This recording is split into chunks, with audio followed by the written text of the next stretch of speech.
이 시간 주실 하나님 말씀은 민수기 3장 11절에서 13절입니다.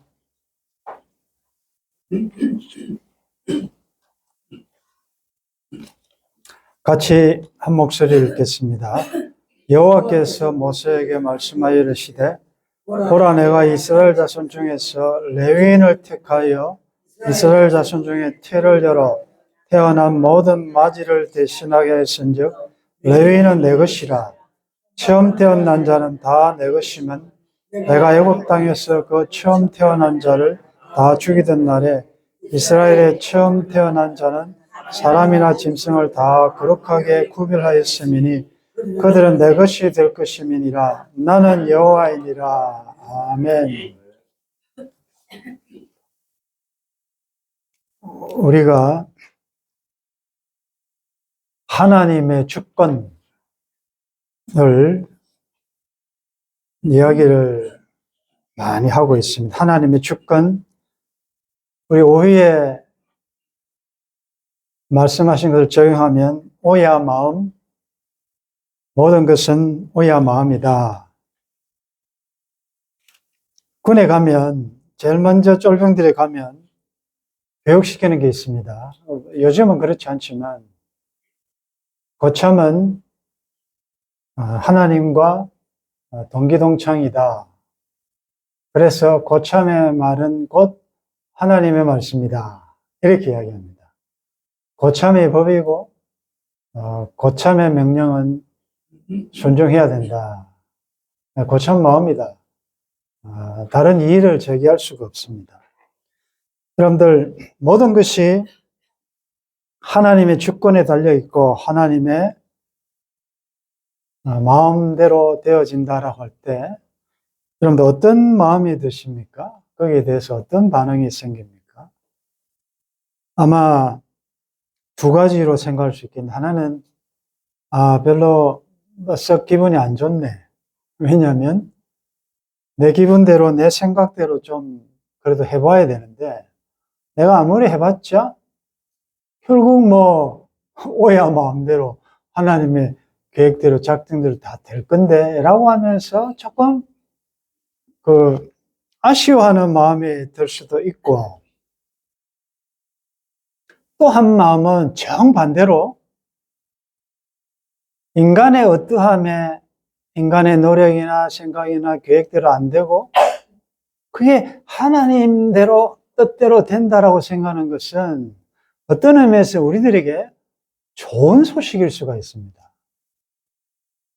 여러분들, 세상살이가 내 뜻대로 잘 안 되잖아요. 또 만약에 내 뜻대로 되면 되겠습니까? 그런데 우리 인간의 생각을 초월한, 우리는 보는 것이 단편적이고 바로 앞밖에 못 보지만 모든 것을 다 아시고 어디에나 계시고 마음먹은 것은 다 하실 수 있는 능력도 있으시고, 아니 이분이 계획을 가지시고 한다 할 때 좋은 거 아니겠습니까? 그리고 또 하나는 비록 세상에 살 동안에 여러 가지 다양한 일을 겪겠지만 모든 것이 그 하나님의 마음에 달려있다는 것은 우리에게 복음 아니겠습니까? 하나님의 마음만 움직이고 하나님 마음에 합하기만 하면 뭐든지 가능하니까. 그래서 이제 두 마음을 가질 수가 있는데, 우리가 그동안 창세기 공부를 하면서 특별히 야곱의 유언에 나타난 아들들에 대한 유언을 공부하는 중에 특별히 시몬과 레위에 대한 야곱의 축복이지만 저주를 우리가 공부를 했고, 그 다음에 야곱은 이혼할 때 레위에 대해서 저주를 했지만 신명기에 보면 모세가 동일한 레위 지파에 대해서 축복을 했거든요. 그래서 앞에서는 저주를 예언해 동일한 하나님의 감동으로 된 건데 저주지만 그게 축복으로 바뀔 수 있다는 것을 우리가 공부했지 않습니까?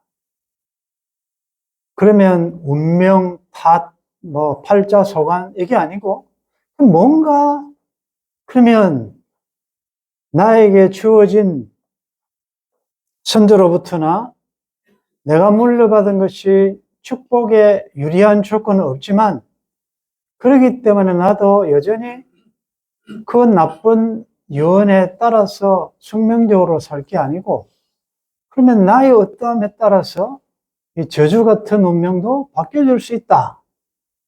그 사건이 레위인들에게는 특별히 창세기 32장에 나타난 그 금송아지 사건 아니었습니까?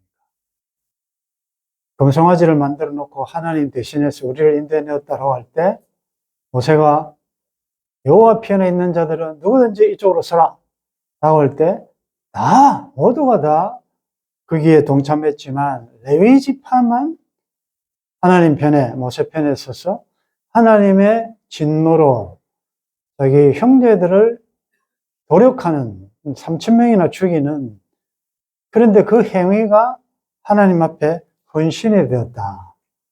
그래서 레위인들은 하나님을 섬기는 예배하는데 봉사하는 자로 구별되어 택함을 받았다는 것을 우리가 공부를 했습니다. 그러면 오늘은 거기에 대해서 조금 더 깊이 들어가서 이 야곱의 유언장과 모세의 유언장을 이제 어떻게 활용하냐는 현실에서 어떻게 활용하느냐에 따라서 우리의 삶은 달라질 수가 있습니다. 예를 들자면 야곱의 유언장, 야곱의 유언 내용은 여러 차례 우리가 공부했지만 제가 다시 한번 읽어보겠습니다. 창세기 49장 5절에 시므온과 레위는 형제요 그들의 칼은 폭력의 도구로다.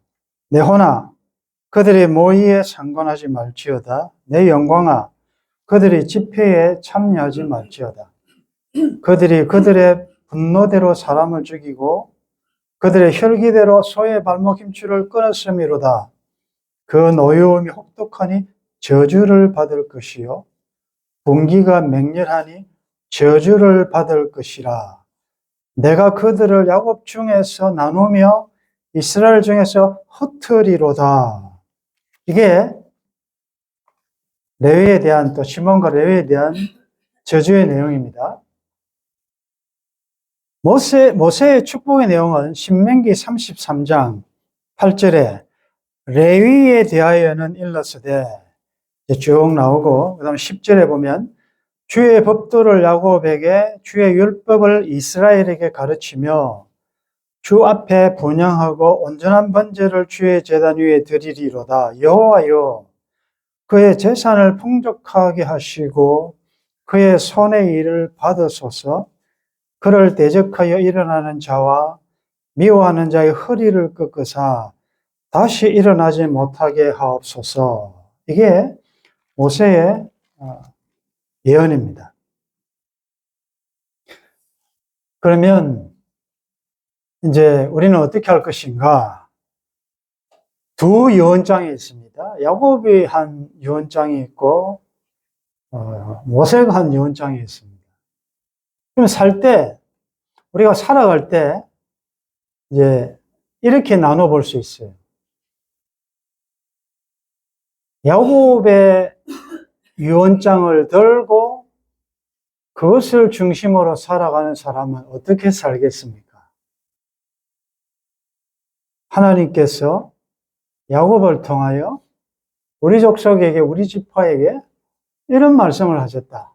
우리 조상들이 분노대로 혈기대로 세겜에서 이런 엄청난 악행을 저질러서 우리도 동일한 이 저주를 받게 되었다. 그러니 내가 아무리 잘 살려고 노력해봤자 하나님의 말씀은 그대로 되니 하나님이 주권적으로 또 예언적으로 하신 말씀을 우리가 어떻게 변개할 수 있느냐라고 하면서 야곱의 유언장을 들고 그것을 중심으로 살아가는 사람은 어떻게 살겠습니까? 숙명적으로 사는 거죠. 그냥 막 캐스라 세라 마음대로 사는 거죠. 왜? 내가 아무리 살아봤자 경계할 수 없는 법적인 효력이 있는 소위 말해서 하나님의 감동으로 된 예언이니까 그렇게 살 것이고, 또 어떤 사람은 분명히 야곱의 예언장에 있음에도 불구하고 그건 살짝 무시하고 자기한테 유리하게 모세를 통해서 주신 축복의 내용을 가지고 그걸 또 중심으로 사는 사람도 있을 수가 있어요. 그럼 이 사람은 어떻게 살겠습니까? 동일하게 내가 뭐 대충 아무렇게나 살아도 하나님은 이미 모세를 통하여 축복을 선언했다. 그럼 나는 이러나 저러나 복받게 돼 있다. 그러니까 내가 뭐 열심히 땀을 할 필요가 뭐가 있느냐. 이렇게도 살 수 있는 것입니다. 여러분들 1번이 맞습니까? 2번이 맞습니까? 자, 여러분 딱 두 번만에 맞추십시오. 여러분들 진짜 독수리 날개가 이제 강하다 그랬는데 두 번만에 맞추셔야 돼요. 세 번까지는 없어요. 1번이 맞습니까? 2번이 맞습니까? 둘 다 틀린. 누가 3번이라고 그랬는데 제가 답을 가르쳐 주잖아요. 1번처럼 살아도 안 되고 2번처럼 살아도 안 되고 3번처럼 살아야 돼요. 그럼 3번은 지금 내용도 안 나왔는데 여러분들 어떻게 알고 3번이라고 했습니까? 3번은 두 유언장을 다 들고 사는 사람입니다. 그러면 어떻게 살까요? 열심히 해서 좀 뭔가 잘 됐습니다. 세상적으로 생각할 때 일반 은총에 속한 복을 많이 받습니다. 그래서 내가 좀 와 이거 참 잘 됐네 라고 할 때는 어느 유언장을 살짝 끄집어내서 봐야 되겠습니까? 아주 고도의 심리 테스트예요, 지금. 자, 내가 잘 됐을 때는 야곱의 유언장을 볼까요? 모세의 유언장을 볼까요? 어느 유언장을 봐야 되겠습니까? 네, 답을 못 맞출 때가 제가 이렇게 기분이 좋습니다. 못 맞춰야 제가 가르칠 수 있습니다. 이제 뭐 잘됐다 할 때는 상당히 좀 교만할 거 아니에요. 나는 뭐 잘됐다. 그때 뭘 바라고요? 야곱의 유언장을 보셔야 돼요. 내 출발이 어땠냐? 출발이. 내가 어떤 놈이냐? 그런데 뭔데 이렇게 하나님 나한테 복 주시냐? 교만하겠습니까? 진짜 교만 안 됩니다. 진짜로. 여러분들, 이 세상 사람은요, 남을 막 누르고 올라가고 막 자기가 잘났다고 막 갑질하고 이러잖아요. 진짜 예수 그리스도를 따라가는 제자도는 그런 게 아니에요. 진짜 낮은 곳으로 섬기고 남을 나보다 낮게 여기고 배려하고 이렇지. 내가 니보다 잘났는데 뭐 이런 거 그건 진짜 성경을 잘 몰랐어요. 그래요. 오전에도 우리가 말씀드렸지만 한국 기독교 뭐 우리가 참 판단할 건 아니지만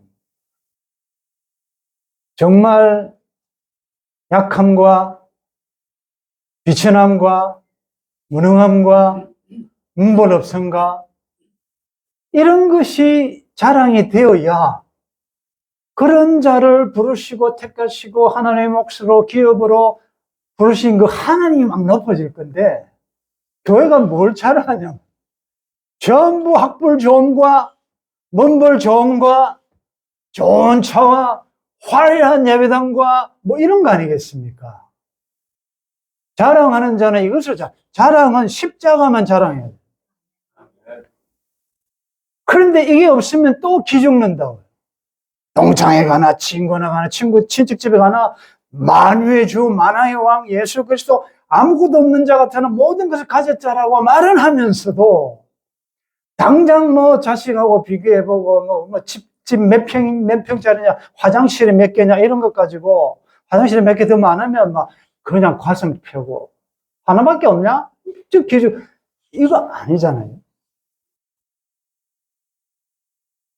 그 다음에 내가 열심히 말씀대로 살려고 노력함에도 불구하고 내 눈에 뭐가 잡히는 게 없고 보이는 게 없고 뭔가 좀 다른 사람들한테 좀 이 비교할 만한 하나님이 나와 함께 복 주신다는 것이 없어서 좌절하고 실망할 때는 무슨 유언장을 보라고요? 모세의 유언장을 보셔야지. 내가 지금은 비록 당신들은 몰라. 내가 지금 팔린 것 같고 병든 것 같고 고통당하는 것 같지만 나는 여호와의 기업이 하나님의 몫이야. 하나님의 사랑해서 택하신 자라. 좌절될 때는 모세의 유언장을 들고 보시라니까. 그래서 높은 자는 낮음을 자랑하고 낮은 자는 높음을 자랑하고. 아멘. 그렇다면 이 두 유언장을 방금 읽었는데 한번 비교해 보십시다. 비교 분석을 해 보십시다. 야곱이 한 소위 말해서 레위와 시몬에게 한 저주. 자, 제가 다시 한번 읽을게요. 7절에 그 노여움이 혹독하니 저주를 받을 것이요 분기가 맹렬하니 저주를 받을 것이라.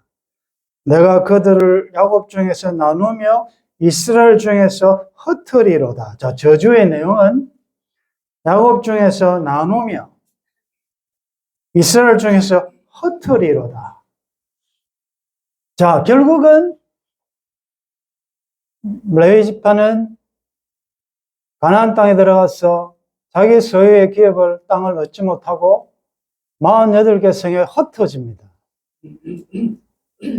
자, 여러분들 야곱 중에서 나누어지고 함께 있지 못하고 흩어지고 우리끼리 같이 못 살고 소유가 없어져서 흩어져 산다.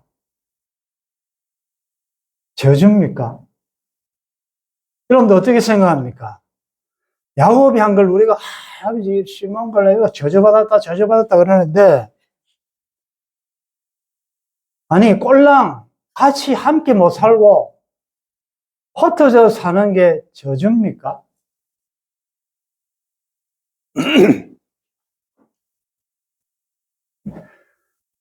그들이 한 악행을 보면요 저주 아니죠. 얼마나 나쁜 짓 했습니까? 세겜성을 사람 다 도륙하고 소의 힘줄도 다 끊어버리고 이렇게 잔인했는데 그러면 피를 흘렸으니 자기들도 죽어야 되지 않습니까? 근데 죽이지 않고 흩어져서 살아라. 이걸 저주를 할 수 있나? 여러분들 아담 하와가 죄를 범하여 하나님께서 내리신 저주의 심판이 있습니다. 넌 흙이니 흙으로 돌아가라. 땀을 흘려서 땀 흘려야 먹는다. 또 여자는 남자에게 복종해야 되고 여자는 해산의 수고를 통하여 생명을 얻는다.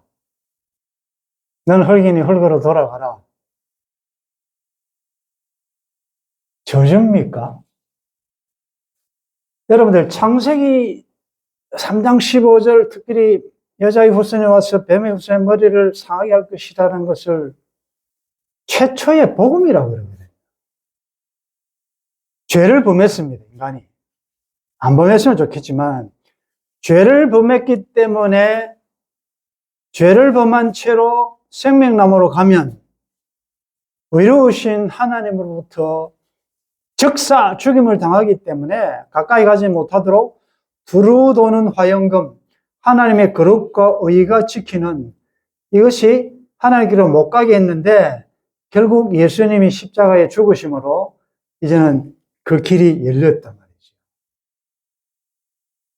예수님이 의를 행하심으로 그 의를 보시고 하나님 앞으로 우리가 오늘도 지성소 앞으로 나오게 됐다. 예수님이 십자가에 죽으심으로 두루도는 화영금이 철폐되고 폐지가 됐어요. 그러면 거기에 죄를 범한 인간이 가까이 가지 못하도록 한 것이 은혜입니까? 저주입니까?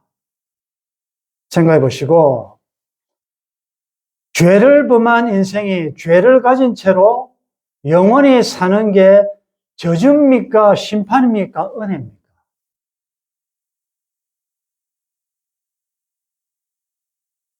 하나님은 사랑이시고 하나님으로부터 발언된 건 우리가 볼 때는 심판인 것 같지만 그 안에 전부 복음적인 하나님의 크신 자비와 은혜의 요소가 담겨 있다는 거죠.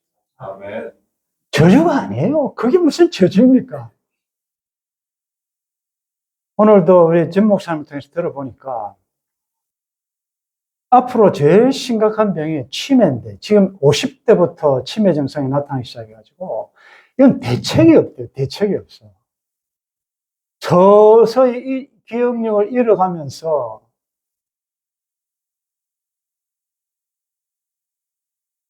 그 미 대법관 오코노 여자 대법관이 있었는데 그분 예를 들면서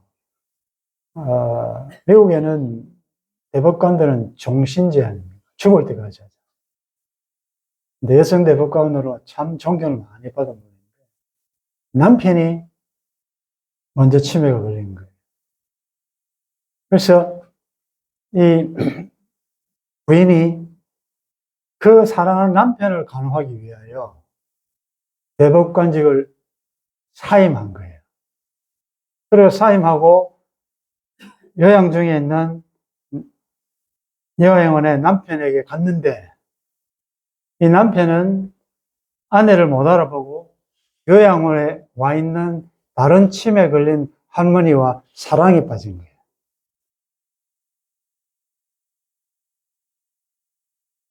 내가 누구다라고 말해도 모르는 것입니다. 여러분들, 혹 여러분의 가족이라도 여러분들의 사랑하는 아들, 딸, 엄마, 아빠, 남편, 아내가 나를 모르는데 그리고 이 치매도 종류가 수십 가지라네요. 나쁜 치매 걸리면 굉장히 고통스럽대요. 굉장히 폭력적이래요. 조금만 뭐 하면 막 경찰 앞에서도 의사들도 막 폭행을 하려고 아내도 못 알아보니까 폭행을 하려고 하는데 자, 이런 치매에 걸린 상태로 100살, 200살 장수하는 게 복입니까? 그걸 원할까요? 그런 걸 포기를 안 하죠. 마찬가지로 고통스러운 그 죄를 범한 인생을 한 시대, 한 삶을 살도록 그 삶을 끝나게 하신 것도 하나님의 은혜라는 거죠. 그 고통을 너무 길게 하죠. 물론 그것은 다시 영생할 수 있는 길을 하나님께서 어떤 대책을 마련하시기까지 너는 흙이니 흙으로 돌아가라 해놓고 이제 예수님의 십자가와 부활 사건을 통하여 우리를 재창 다시 살릴 것을 계획을 하고 계시는 거지. 모든 것이 하나님이 나를 향하신 모든 것은 사랑인 줄 믿습니다. 야곱이 그 아버지가 시몬과 레위한테 저주의 예언을 할 때는 그 예언의 끝에는 항상 축복이라고 했거든요. 그 아버지가 네 일을 살다가 너는 팔자가 흐르니까 저주받는 삶을 살아가 아니야. 이 말 안에는 사랑하더라. 너희들 참 너무나도 소중한 하나님의 자녀인데 이런 부분이 좀 분노, 혈기, 이게 좀, 이것 때문에 이런 큰 실수를 저질렀으니, 앞으로 이렇게 살지 말고, 말씀대로 해서 하나님의 긍휼과 은혜를 다시 좀 받았으면 좋겠다라는 것을 이렇게 표현한 것이다. 그게 아버지 유언의 본심이었다. 자, 신명기 33장 그 모세의 축복 예언을 보면 주의 법도를 야곱에게 주의 율법을 이스라엘에게 가르치며 주 앞에 분향하고 온전한 번제를 주의 제단 위에 드리리로다. 그들이 하는 손의 일을 받으시옵소서. 무엇이 축복입니까?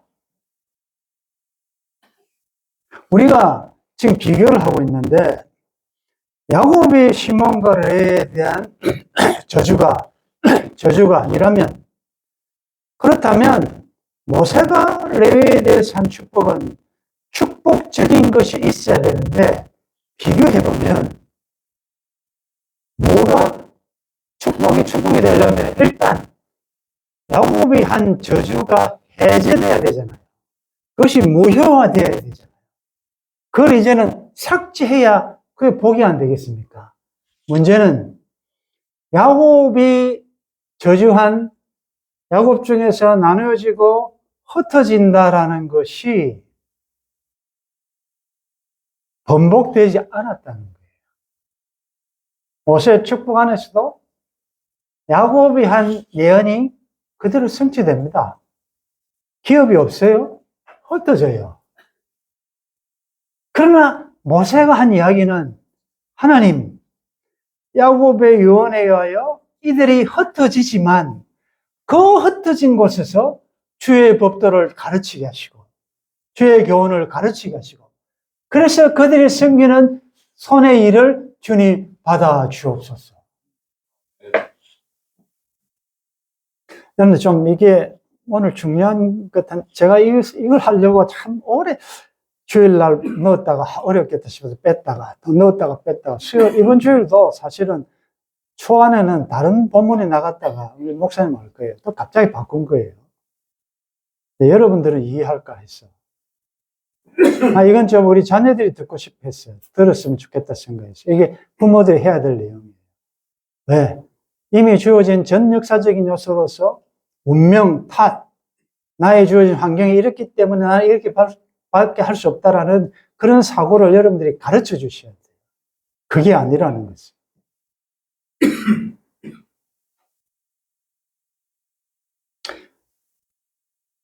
그러면 축복과 저주를 우리가 다시 한번 생각해야 되는데, 우리가 생각하는 저주라는 것은 일단 남이 겪어보지 못한, 겪지 않는 여러 가지 실패처럼 보이는 것, 가난, 질병, 여러 가지 이런 거 아니겠습니까? 깨어짐 이런 것. 또 복이라고 생각하는 것은 무엇이 복이냐? 일단 무엇이 나에게 더함, 물질의 더함, 건강의 더함, 자식들이 잘됨, 뭘 많이 가지고, 일단 이런 것들이 제일 먼저 1차적으로 우리의 복이 아닌 것을 결정짓는 요소가 될 수밖에 없잖아요. 그런데 구약에서는 복받았다고 할 때 짐승이 얼마나 많으냐, 종이 얼마나 많으냐, 자식이 얼마나 많으냐, 이것이 육체의 이스라엘에 하나님이 복 주셨다는 것을 보여주는 기준이었다면, 신약에 와서는 그 복이 완전히 개념이 바뀌어져 가지고 신령한 복으로 바뀌어졌거든요. 그 신령한 복을 가장 잘 보여주는 산상수훈 같은 데 보십시오. 심령이 가난하면 복이 있다. 애통하면 복이 있다. 의에 주려고 목마른 자가 복이 있다. 핍박받으면 복이 있다. 긍휼에겐 복이 있다. 이건 세상적인 것과 다르게, 그렇게 살면 바보 아닙니까? 그런데 그런 걸 복이라고 하기 때문에, 자, 그렇다면 야곱의 12 아들 중에 이제 오늘 드디어 결론이 나옵니다. 왕권의 복은 넷째 아들 유다에게로 흘러갔고, 창성케 되는 복은 11째 아들 요셉에게로 흘러갔고, 에브라임과 므낫세 2배로 받았으니까. 그러면 르우벤이 받아야 될 장자의 복을 어디로 갔냐? 오늘 본문에 보니까 레위한테로 가버렸어요. 방금 우리가 본문에 읽었잖아요. 여호와께서 모세에게 말씀하시되, 보라, 내가 이스라엘 자손 중에서 레위인을 택하여 이스라엘 자손 중에 태를 열어 태어난 모든 맏아들을 대신하게 하였은즉 레위인은 내 것이라. 우리 한번 하나님 찬양합시다. 할렐루야. 레위가 레위인, 여러분들 12지파 가운데 레위인만 레위인이라고 하지, 뭐 요셉인, 뭐 로벤인 이런 말 안 쓰잖아요. 다 지파라 그러지. 레위인, 레위지파만 레위인이라는 이름도 얻을 뿐만 아니라 자격 없잖아요. 어떻게 레위지파가, 그리고 저주받았던 과거가 있는 그들이 어떻게 장자의 복을 받습니까? 하나님은 레위인을 내 것이라, 장자를 대신하리라. 그런데 웃음이 나오지 않습니까? 좀 소망적이지 않습니까? 그래서 제가 서론에서 이야기한 하나님의 주권, 하나님의 마음, 오야 마음이라는 게 우리들에게는 숙명놀이에 빠지지는 것이 아니고 감사한 일이다.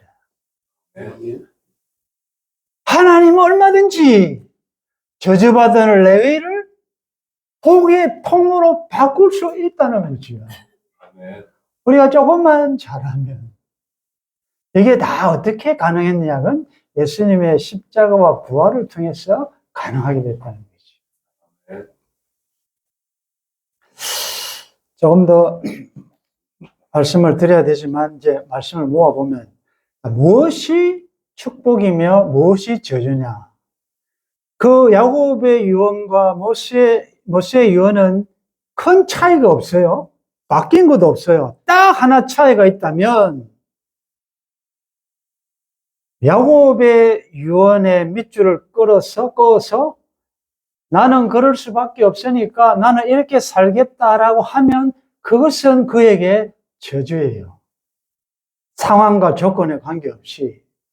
그 다음에 상황과 조건은 바뀌지 않았지만 야곱의 유언대로 비록 내 소유는 없고 내 이름으로 된 땅은 없지만 흩어져 사는 것이 사람들이 보기에는 나눠져 있고 저주받은 것 같지만 그들의 삶의 태도가 비록 우리의 잘못으로 우리가 흩어져 살지만 하나님을 섬길 수 있는 그런 사명을 주셨으니 이곳에서 최선을 다하여 비록 이 땅에서 내가 소유한 건 없지만 하나님을 영화롭게 하고 하나님을 예배하고 하나님을 제사하는데 봉사할 수 있는 것이 얼마나 감사하냐 생각하며 그렇게 보내심을 받은 자를 위하여 사명감을 가지고 사는 것 자체가 축복의 삶이라는 거지요. 조건에 달려있지 않습니다. 조건은 하나님이 주시기도 하고 뺏어가시기도 하세요. 그래서 여러분들 이제 오늘 말씀 듣고 각자 삶의 현장으로 가는데 옛날에는 자꾸 팔린 것처럼 누구 때문에 뭐 한을 가지고 살았다면 분명히 우리는 복받은 자고 너희의 택하심을 보라, 너희 부르심을 보라, 내가 너를 기업으로 불렀다, 야곱아 내가 너를 택했다라고 해도 택함의 증거가 혹시 안 보이더라도 여러분들 알잖아요. 그래서 뭐 직장을 가든 가정에서든 뭐든 이제는 흩은 것이 무엇 때문에 흩은, 그들의 잘못 때문에 흩어진 것이지만 하나님은 그 흩음을 통하여 여러분들의 삶을, 운명을 하나님의 영광을 위하여 잘 섬기는 자로 바꾸어 주셨으니 감사함으로 신실하게 잘 섬길 수 있기를 바랍니다. 비록 세상에서 여러분들 본 것이 없을지라도 나의 영원하신 기업, 생명보다 귀한 하나님이 나의 분기시고 기업임을 믿으시면서 축복된 삶을 살 수 있기를 바라고, 다시는 네 팔자가 그러니 아이고 내 팔자야, 네 팔자가 상팔자, 팔자 이야기 하지 않기로, 주로 하자면 구자나 칠자 정도 해야지. 팔자 그건 믿지 않는 자들이 합니다. 여러분들 운명은 없습니다. 여러분들이 오늘 최선을 다하면 하나님 기름을 통하여 영광 받아주실 줄 믿습니다. 마지막으로 시를 하나 소개하고 마치겠습니다. 이전에 제가 한번 소개한 것 같은데, 정현종 시인의 모든 순간이 꽃봉오리인 것을 이라는 제목입니다. 나는 가끔 후회한다. 그때 그 일이 노다지였을지도 모르는데, 그때 그 사람이, 그때 그 물건이 노다지였을지도 모르는데, 더 열심히 파고들고, 더 열심히 말을 걸고, 더 열심히 귀 기울이고, 더 열심히 사랑할 걸, 빈벙어리처럼, 귀머거리처럼 보내지는 않았는가? 우두커니처럼 더 열심히 그 순간을 사랑할 것을, 모든 순간이 다 꽃봉오리인 것을, 내 열심에 따라 피어날 꽃봉오리인 것을 기도하겠습니다. 이제는 숙명적으로, 운명적으로 팔자소관으로 살지 않게 도와주시고, 비록 나의 삶의 현실은 세상 사람들이 믿지 않는 자들이 볼 때는 실패인 것 같지만, 십자가가 세상적인 관점에서 볼 때는 실패로 보였지만, 보내신 하나님의 뜻을, 하나님의 공의와 사랑을 완벽하게 정언해낸, 하나님의 영광을 드러낸 사건이었던 것처럼, 이제는 나에게 주신 이 사랑의 현실을 좋다고 교만하거나 무엇이 없다고 낙심하지 않게 도와주시고, 이미 우리는 여호와의 택하신, 여호와의 기업, 하나님의 분깃, 하나님의 소유가 되었으니, 감사함으로 보내신 현실에서 보내신 하나님을 드러내는, 보내신 받은 자의 사명자의 삶을 잘 살아낼 수 있도록 도와주옵소서.